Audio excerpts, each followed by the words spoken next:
അതായത് ഞാൻ പറഞ്ഞിരുന്നു അതിൽ കൂടുതൽ അതാണ് ആക്ച്വലി എല്ലാം നമ്മൾ ഫോർ എക്സാമ്പിൾ എനിക്കൊരു ചെറിയ ഇൻസ്റ്റാഗ്രാം അക്കൗണ്ടാണ്.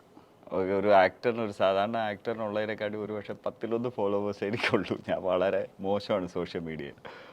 ഇവഞ്ച്വലി എൻ്റെ ബർത്ത്ഡേക്ക് വരുന്നതിനെക്കാട്ടി ഒരു 5-6 ഇരട്ടി ഹേറ്റ് മെസ്സേജസ് അതിൽ വന്നുകൊണ്ടിരിക്കുക. Hate messages because I cheated Kerala went to Mumbai എന്ന് പറഞ്ഞിട്ടുള്ള സാധനം തന്നെ. ചിലരൊക്കെ പറയുന്നത് ഞങ്ങൾ ചെറുപ്പം കൗമാരം യൗവനവും ഒക്കെ നിങ്ങളൊക്കെ കേരള സ്ട്രൈക്കേഴ്സിൽ കളിക്കുന്നത് നിങ്ങൾക്ക് എങ്ങനെയാണ് അങ്ങനെ പോകാൻ പറ്റിയെന്നൊക്കെ. അപ്പം എല്ലാവർക്കും കൂടെ എനിക്ക് മറുപടി കൊടുക്കാൻ പറ്റില്ല. അതുകൊണ്ട് ഞാൻ ഇൻ്റർവ്യൂ കൊടുത്താണ്. ഞാൻ പറഞ്ഞ പോലെ തന്നെ അത്രേ ഉള്ളൂ. നമ്മളെ സ്ക്വാഡിൽ ഇല്ലായിരുന്നു. അതിന് അവരുടെ ന്യായീകരണങ്ങൾ കാണാം. I don't know. ചിലപ്പം എൻ്റെ മിസ്റ്റേക്കുകൾ വന്നു എന്ന് എനിക്കറിയില്ല. ഇവൻ ഉണ്ടെങ്കിൽ തന്നെ അതെന്നോട് പറഞ്ഞിരുന്നെങ്കിൽ ഒരു പക്ഷേ ഞാൻ റെക്ടിഫൈ ചെയ്തേനെ. എനിക്കറിയില്ല ഇത് ആരുടെ തീരുമാനമാണ്. But I respect them. കഴിഞ്ഞ 2012 മുതൽ 2024 വരെ കേരള സ്ട്രൈക്കേഴ്സിൻ്റെ കൂടെ 25 കേരള സ്ട്രൈക്കേഴ്സ് കളിച്ചില്ല. 2025 കേരള സ്ട്രൈക്കേഴ്സ് കളിച്ചില്ല എന്നുള്ള സമയത്താണ് എനിക്ക് മുംബൈക്ക് കളിക്കാൻ വേണ്ടി അവർ NOC തന്നു. Provided I will come back to Kerala strikers കളിക്കുമ്പോൾ. ബട്ട് അത്രയും നാൾ എന്നെ വളരെ നന്നായിട്ട് ട്രീറ്റ് ചെയ്തുകൊണ്ടിരുന്ന ഫ്രാഞ്ചൈസിയാണ് മാനേജ്മെൻറ്റ്. ബട്ട് ഇവഞ്ച്വലി റീസൺ അറിയാതെ ഞാൻ എന്ത് പറയാനാണ്. ചിലർ പറയുന്നു ഞാൻ പ്രാക്ടീസിന് പോയിട്ടില്ല, ടീമിലെടുത്തില്ല, ഇങ്ങനെ പ്രാക്ടീസിന് പോകും.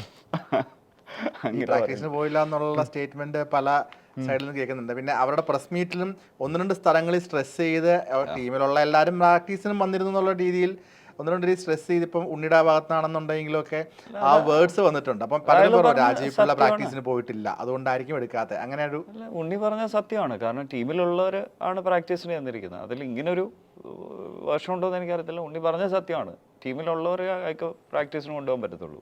That yes done. ഇതിൻ്റെ ഒരു ഇപ്പം നമ്മൾ വെറുതെ നമ്മൾ ഗൂഗിളിൽ നോക്കുമ്പോൾ CCL നോക്കുമ്പോൾ ഫോർമർ പ്ലെയർ രാജീവ് പിള്ള എന്നിട്ടുണ്ട്. എനിക്ക് കണ്ടപ്പോൾ അല്ലാണ്ട് തോന്നി. കാരണം ഇപ്പം അല്ലാതെ ഇപ്പം ലാലേട്ടനൊക്കെ ഫോർമർ പ്ലെയർ നേട്ടാണ്. പക്ഷെ അദ്ദേഹത്തിന് പ്രൈം ഫോക്കസ് എന്ന് പറഞ്ഞാൽ ക്രിക്കറ്റിലുള്ള ഒരു നമുക്കറിയാമല്ലോ, അദ്ദേഹം അതിലുള്ള ഒരു വ്യക്തിയല്ല. പക്ഷേ ഇത്രയും മനോഹരമായി കളിക്കുന്ന ഒരാളെ ഫോർമർ പ്ലെയർ എന്ന് പറയുമ്പോൾ നമുക്കൊരു എന്തോ ഒരു ഫീല് തോന്നി. അത് നോക്കിയായിരുന്നോ? ഇല്ല, ഞാനത് നോക്കിയില്ല കേട്ടോ. ഞാൻ ഭയങ്കര വീക്കാണ് social media. But still former Kerala strikers player ആണെങ്കിൽ ഓക്കെ. ബട്ട് ഇവഞ്ച്വലി ഞാൻ ഇപ്പോഴും മുംബൈ സ്ക്വാഡിലുണ്ട്. അപ്പോൾ ഫോമർ CCL പ്ലെയർ ആയിട്ടില്ല. But having said that CCL അല്ലല്ലോ, നമ്മൾ ഷൂട്ടിനിടയിൽ വന്ന് ചെയ്യുന്നതേ ഉള്ളൂ. We are not players. ഈ ഇപ്പം നമ്മളിപ്പോൾ ഒരു സ്ഥലത്ത് നിന്ന് നമ്മൾ ഒഴിവാക്കപ്പെടുന്നു എന്ന് നമുക്ക് ഫീൽ ചെയ്യുന്നു. എന്ത് റീസൺസ് കൊണ്ടാണല്ലോ. ഇപ്പം 22ഓളം പേരടങ്ങുന്ന ഒരു സ്ക്വാഡാണ് ഒരു ടീം. എൻ്റെ ഒരു അറിവ് ശരിയാണ്, അല്ലെങ്കിൽ എൻ്റെ ഒരു അറിവ് ശരിയാണ്, 22 പേരാണ് അതിൻ്റെ അകത്ത് അടങ്ങുന്നത്. അതിൽ 11 പേര് കളിക്കുന്നു, അല്ലെങ്കിൽ അതിൻ്റെ ബാക്കിയുള്ള എല്ലാവരും ഉണ്ടാവാം. ഈ നമ്മുടെ സുഹൃത്തുക്കൾ ഉണ്ടാവുമല്ലോ, ആരോടെങ്കിലുമൊക്കെ ചോദിക്കുകയോ ആരുടെയെങ്കിലും ഭാഗത്തുനിന്ന് എന്തെങ്കിലും വരികയോ കോൺടാക്ട് ചെയ്യാൻ ശ്രമിക്കുകയോ എന്തെങ്കിലുമൊക്കെ ഉണ്ടോ? വിളിച്ചവരുണ്ട്, എന്നെ വിളിച്ചിട്ടുണ്ട്. ഞാൻ ഇല്ലെന്ന് അറിഞ്ഞിട്ട് വിളിച്ചവരുണ്ട്. മണിക്കുട്ടൻ വിളിച്ചു, Arjun, Siddharth Menon. They were kind enough to give me a call and they realized the fact that I'm not there. അപ്പോൾ അവർ ഇല്ലാത്തതിൽ വിഷമമുണ്ടെന്നുള്ള രീതിയിൽ സംസാരിച്ചു. ഇത്രയും പേര് എന്നോട് വിളിച്ചിട്ട് പറഞ്ഞിട്ടുള്ളതാണ്. അവർക്ക് ഒരു പക്ഷേ ഞാൻ ഇല്ലാത്തതിൻ്റെ ഒരു വിഷമം ഉണ്ടായിരുന്നിരിക്കുക. അതുകൊണ്ട് ജെനുവിൻലി ഫീൽ ചെയ്തുകൊണ്ടായിരിക്കും അപ്പോൾ ഇവർ വിളിച്ചിട്ട് തന്നെ. എനിക്ക് തോന്നുന്നു അർജുനാണോ പ്രസ് മീറ്റിൽ ഇപ്പം രാജീവ് പിള്ള വേഴ്സസ് ബാക്കിയുള്ള ടീം എന്ന് പറയുന്ന സമയത്ത് അല്ല, രാജീവ് പിള്ള മാത്രമല്ല ക്രിക്കറ്റിനെ വിജയിപ്പിക്കുന്നത്, ബാക്കിയുള്ള മദൻ മോഹൻ ആണെന്നുണ്ടെങ്കിൽ വിവേക് ഗോപൻ ആണെന്നുണ്ടെങ്കിൽ ഇവരൊക്കെ വിജയിപ്പിച്ചിരുന്നു. രാജീവ് പിള്ള ഒറ്റയ്ക്കല്ല ഒരു ടീമിനെ കൊണ്ടുപോയത് ശക്തിയുക്തം എതിർത്ത, എനിക്ക് അർജുനാണോ എന്ന് ഞാൻ വിട്ടുപോയി, പേര് പറഞ്ഞത് അദ്ദേഹം ആണെന്ന് തോന്നുന്നു. ആയിരിക്കും. അയാൾ പറയുന്നത് സത്യമാണ്. ഇറ്റ്സ് എ ടീം എഫേർട്ടാണല്ലോ. ഒരിക്കലും ഞാൻ പറഞ്ഞിട്ടില്ല ഞാൻ വേഴ്സസ് ഒന്നും അല്ലെന്ന് ഞാൻ ഒരിക്കലും പറയത്തുമില്ല. ടീം എഫേർട്ടാണ്. 11 പേരുടെ ടീമാണ്. അതിലൊരാൾ ഒരു പക്ഷേ മൊമെൻ്റ് ഓഫ് ബ്രില്യൻസ് മതി ഒരു കളി ജയിപ്പിക്കാൻ. അങ്ങനെ ചെയ്തിട്ടുള്ള ഇഷ്ടംപോലെ ആൾക്കാരുണ്ട്. എപ്പോഴും ഓർക്കുന്നുള്ളൂ, മറ്റേ 2014 സന്തോഷ് ലീബ എന്ന് പറഞ്ഞൊരു പുള്ളിക്കാരൻ ലാസ്റ്റ് ബോൾ 4 അടിച്ച് കളി ജയിപ്പിച്ചിട്ടുണ്ട്. ഓക്കെ, അങ്ങനെ ഒത്തിരി പേരുണ്ട്. ചിലപ്പോൾ കുറച്ച് ഒരു ക്യാച്ചസ് ആയിരിക്കും. ഇതെല്ലാം ഒരു ടീം എഫേർട്ടാണ്, ഒരിക്കലും ഒരു ഇൻഡിവിജ്വൽ ഗെയിം അല്ല ക്രിക്കറ്റ്.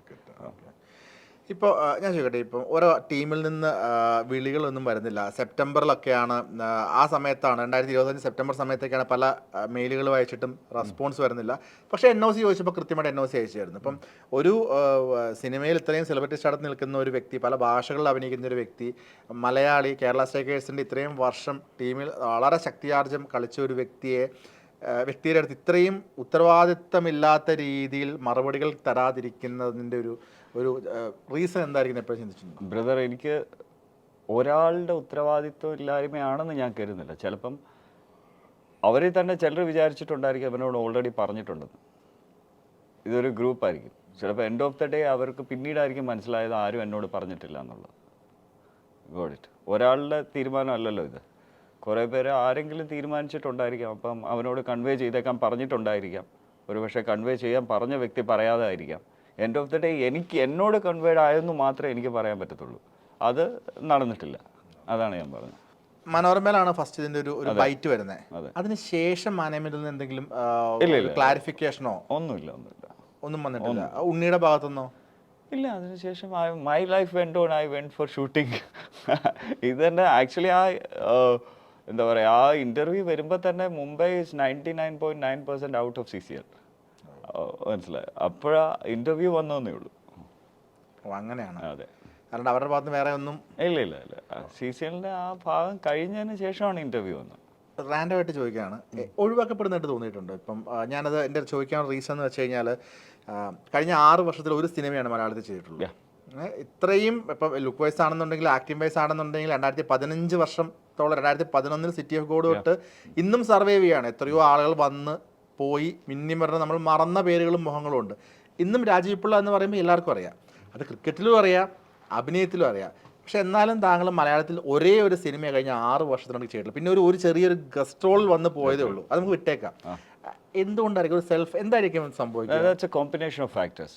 ഒന്ന്, ഞാനിവിടെ ഉണ്ടോയെന്ന് അറിയാത്തതുകൊണ്ടായിരിക്കാം. രണ്ട്, എനിക്ക് തോന്നുന്നൊരു മലയാളത്തിലെ ഒരു 90% ഡയറക്ടേഴ്സും വിചാരിച്ചിരിക്കുന്ന ഞാൻ ക്രിക്കറ്റ് കളിച്ച് സിനിമയിൽ വന്നതാണെന്ന്.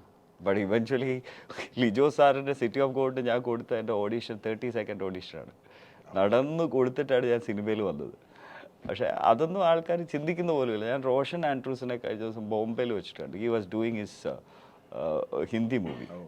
ഓക്കെ. അപ്പോൾ ഞാൻ ബോംബെയിൽ ഷൂട്ട് കിടക്കാണ് എൻ്റെ. അപ്പോൾ ഞാൻ അവിടെ ഇറങ്ങിയിട്ട് പോകുന്നുണ്ട്. പുള്ളിക്കാരൻ എന്നോട് ഫസ്റ്റ് ക്വസ്റ്റ്യൻ ഇപ്പം കളിയില്ല എന്ന് ചോദിക്കുന്നത്.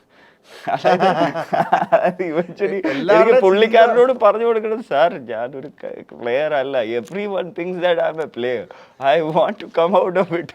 I M doing my 50 second movie now. I have done 6 languages ഞാൻ മൂവീസ് ചെയ്തിട്ടുണ്ട്. ബട്ട് ദെൻ അതൊന്നും ആർക്കും അറിയില്ല. പിന്നെ അതാണ് main factor. And second thing is, എന്നെ ഇവിടുന്ന് വിളിക്കുന്ന സാധനങ്ങൾ പ്രോപ്പർലി എന്നെ ഒബ്ജക്റ്റിഫൈ ചെയ്യാനുള്ള സാധനമാണ്. ഗോഡ്. എനിക്കൊരു എന്താ പറയുക, ഒരു ആക്ടർ എന്ന നിലയിൽ something I have to perform എന്നുള്ള സാധനമാണ് ഞാൻ ഉദ്ദേശിക്കുന്നത്. ആ സാധനം കിട്ടുന്നില്ലാത്ത സ്ഥിതിക്ക് എനിക്ക് മാനസികമായി സംതൃപ്തിയും കിട്ടുന്നില്ല. ഇനി അതില്ലെങ്കിൽ I have a theatre group. ഞങ്ങൾ ഇന്ത്യയിൽ പലയിടത്ത് ചെയ്യാറുണ്ട്. ചെറിയ ഗ്രൂപ്പാണ്. But I am happy with that. എനിക്ക് മനസ്സിന് സന്തോഷമുണ്ട്.